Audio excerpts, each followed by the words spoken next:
नमस्कार, मैत्रेमध्ये आपलं स्वागत आहे। यूपीएससीचा अभ्यास करताना किंवा आता एमपीएससी डिस्क्रिप्टिव्ह वर्णनात्मक पॅटर्नचा अभ्यास करताना जी प्रमुख आव्हानं विद्यार्थ्यांना भेडसावत असतात, मुलांना फेस करावी लागत असतात, त्या आव्हानांचा सर्वंकष विचार करून गेल्या वर्षी आपण मैत्रेचा एक पहिला प्रोग्राम लॉन्च केला होता। तो होता mains test series and content enrichment batch. तीच बॅच आपण 2025 साठी आणखी नवीन काही चांगले ऍडेड फीचर्स ऍड करून या वर्षी 1 जून पासून लॉन्च करत आहोत। Mains test series and content enrichment batch. आता या बॅचचं स्वरूप काय असेल याच्याबद्दल मी थोडीशी तुम्हाला आयडिया देणार आहे। तर लक्षात घ्या, जरी या बॅचचं नाव आपण मेन्स टेस्ट सिरीज दिलेलं असलं तरी ही बाकीच्या कन्व्हेन्शनल किंवा मार्केटमध्ये असलेल्या वेगवेगळ्या टेस्ट पेक्षा अत्यंत वेगळी आहे। म्हणजे तुम्हाला याच्यामध्ये काही वीकली टार्गेट दिले जाते।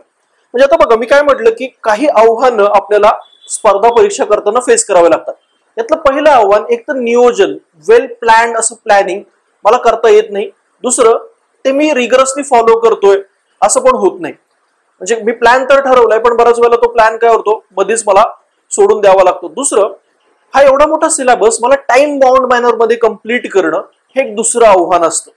ह्या दोन प्रधान आव्हानांच्या आधारावरती आपण तुम्हाला काय देणार आहोत, वीकली टार्गेट्स देणार आहोत। म्हणजे जी आपली पहिली टेस्ट होणार आहे ती 9 जूनला होणार आहे बघा, आणि या 9 जूनच्या टेस्टचा सिलेबस तुम्हाला डिफाईन दिलेला आहे। त्याच्यानंतर 16 जूनचा, अर्थात प्रत्येक वीकला प्रत्येक आठवड्यात आपण लिखाण करणार आहोत, त्याचे टॉपिक्स तुम्हाला दिलेले आहेत। सो तुम्हाला प्रत्येक आठवड्यात एक ब्रॉड ओव्हरव्ह्यू असेल किंवा एक टार्गेट तुमच्याकडे फिक्स असेल की जीएस चा आपल्याला हा सिलेबस कंप्लीट करायचा आहे। दुसरी महत्त्वाची गोष्ट म्हणजे केवळ फक्त आपण लिहून घेणार नाहीत तुमच्याकडून, तर प्रत्येक मंडेला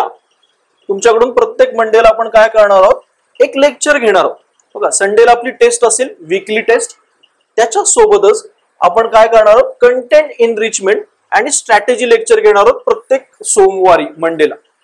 जे मंडेचं लेक्चर असेल त्यात आठवड्याभरात तुम्हाला पुढे काय करायचंय आणि त्याच्या ओरिएंटेड, म्हणजे पहिल्या टेस्ट मध्ये समजा इमोशनल इंटेलिजन्स अँड ऍटिट्यूडचा टॉपिक आहे, तर तो ऍटिट्यूड आणि इमोशनल इंटेलिजन्सच्या टॉपिकच्या रिलेटेड तुम्हाला कन्सेप्च्युअल क्लिअरिटी किंवा व्हॅल्युएटेड कंटेंट आपण मंडेलाच प्रोव्हाइड करणार आहोत।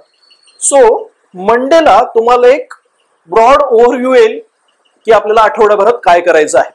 त्याच्या बेसिसवरती तुम्ही संडेला टेस्ट देणार आहात। त्यामुळे काय होईल की माझ्याकडे काही बाइंडिंग टार्गेट्स असतील, आणि लक्षात घ्या एक पॅरलल प्रोसेस फॉलो केली पाहिजे प्रिपरेशन मध्ये। म्हणजे मी फक्त नोट्स काढतोय, मी फक्त अभ्यास करतोय, तर तो अभ्यास कसा करायला पाहिजे, तर जे ऍक्च्युअली एक्झाम मध्ये तुम्ही करणार आहात ते फॉलो करायला पाहिजे। त्यामुळे आपण पॅरलली काय करणार आहोत, तुम्ही अभ्यास करणार आहात, नोट्स बनवणार आहात, आणि त्याच्यासोबत आपण संडेला लिखाण करणार आहोत। तर या संडेच्या टेस्ट नंतर सुद्धा आपलं इलॅबोरेट डिस्कशन सेशन असेल की ज्याच्यामध्ये आपण आर्ट ऑफ आन्सर रायटिंग शिकून घेणार आहोत की तुम्ही लिहिलेलं उत्तर लगेच आपण चेक करणार आहोत, त्याच्यावर डिस्कस करणार आहोत की इंट्रोडक्शन कसं असायला पाहिजे होतं, त्याच्यानंतर ओव्हरऑल बॉडीचं स्ट्रक्चर कसं असायला पाहिजे होतं। सो डिस्कशन लेक्चर, अर्थात त्या लेक्चर मधून पण तुमची कंटेंट इनरिचमेंट होईल। त्यासोबत लक्षात घ्या, ही वीकली जी टेस्ट असेल त्याच्यासोबत डेली जो ग्रुप असेल आपल्या मेन्सचा, त्या ग्रुपमध्ये आपण एक क्वेश्चन शेअर करणार आहोत सकाळी। डेली एका क्वेश्चन वरती पण आपल्याला काम करायचंय। म्हणजे ही वीकली टेस्ट माझ्या स्पीडची टेस्ट असेल थोडीशी, की मी पेपर कंप्लीट करतोय का, जे मी केलेल्या आठवड्याभरात ते रिकॉल होतोय का आणि ते रिप्रोड्यूस करता येते का।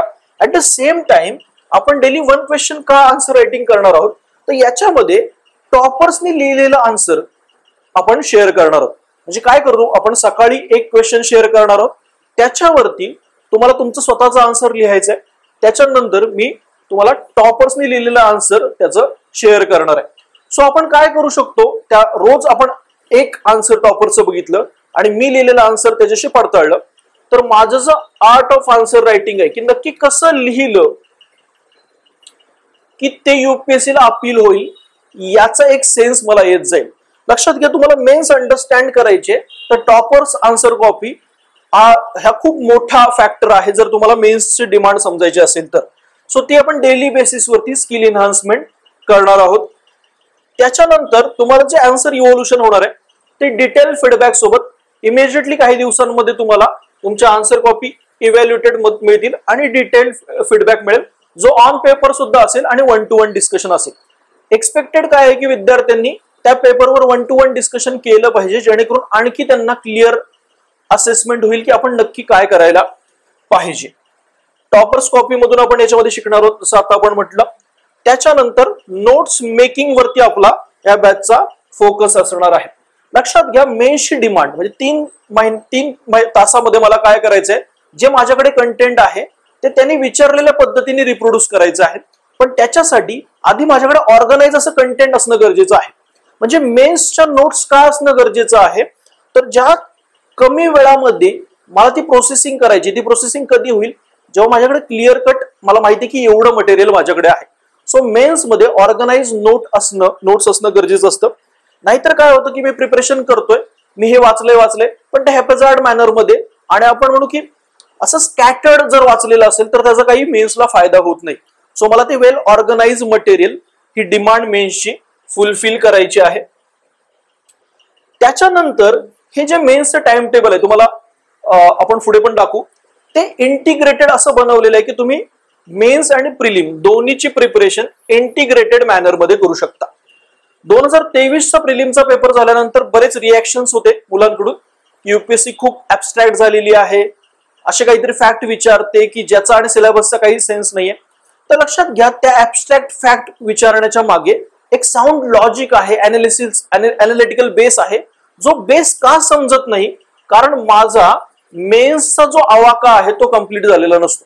ज्याची मेन्स कंप्लीट झालेली आहे आणि मेन्सचा सिलेबस चांगला कंप्लीट झालेला आहे, त्याला त्या प्रिलिमचा सेन्स किंवा त्या अनालिटिकल प्रश्नाला सोडवायला सोपं जातं.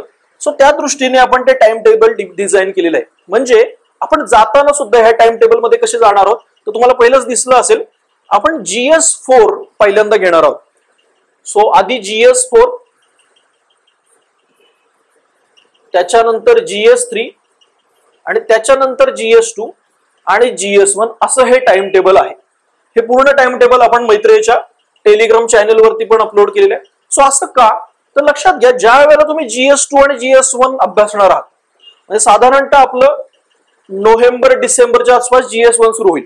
आता GS1 मध्ये विषय कोणते आहेत, history, art and culture, geography. So majorly यांच्यासाठी, जॉग्राफीसाठी, आर्ट अँड कल्चरसाठी आणि मॉडर्नसाठी जे माझे सोर्सेस आहेत ते प्री आणि मेन्सला कॉमन आहेत. अगेन GS2 मध्ये जे मी पॉलिटी करणार आहे त्याचा प्रिलिमला खूप जास्त उपयोग आहे. सो असं उलट गेल्यानंतर ज्या वेळेला तुम्हाला प्रिलिमला ट्रान्झिशन करायचं आहे, ते ट्रान्झिशन स्मूथ होण्यास या टाइम टेबलमुळे मदत होईल. सो जरी सुद्धा आपण मेन्स टेस्ट सिरीज म्हणत असलो तरी एक आपला ओव्हरव्ह्यू किंवा एक विजन आपलं कोणतं असणार आहे, प्रिलिमचं सुद्धा असणार आहे. देन 1-to-1 मेंटरशिप असणार आहे. तुमच्या प्रिपरेशनच्या स्टेजनुसार आपण कस्टमाइज कसं अप्रोच असायला पाहिजे. समजा मी अशा स्टेजला की मी जस्ट प्रिपरेशन स्टार्ट करतोय, तर या बॅचचं मी वापर कसा करून घेतला पाहिजे याच्यावर आपण इंडिव्हिज्युअली प्रत्येकाशी 1-to-1 बोलणार आहोत. त्यानुसार कस्टमाइज प्लॅनिंग करणार आहोत आणि नंतर इवन ड्युरिंग द कोर्स आपण 1-to-1 फीडबॅक जनरेट करत इम्प्रूव्हमेंट करत राहणार आहोत. सो ओव्हरऑल या बॅचचा अप्रोच आणि आपण जे म्हणतो की पहिली टेस्ट आहे त्या रिलेटेडचं कंटेंट इनरिचमेंट, त्या रिलेटेडचं अप्रोच आपण 1 जूनला संध्याकाळी 5 वाजता डिस्कस करणार आहोत. पहिलं ओरिएंटेशन सेशन असेल, जेणेकरून या बॅच बद्दल तुमच्या मनामध्ये काही डाऊट असतील ते सुद्धा क्लिअर होतील. सो आपण म्हणू की हा फ्लॅगशिप प्रोग्राम आहे मैत्रीचा, आणि जसं आम्ही म्हणतोय, only test series design keeping in the mind the needs of students and exam. विद्यार्थ्यांची आणि परीक्षेची गरज ओळखून तयार केलेली ही एकमेव टेस्ट सिरीज आहे असं आम्ही क्लेम करतोय. अँड देयर आर रिझन्स, म्हणजे ते जर तुम्ही त्या ओरिएंटेशनला सेशनला आलात तर तुम्हाला आणखी क्लिअर होईल. सो 1 जूनला 5 वाजता आपण भेटूया. थँक्यू.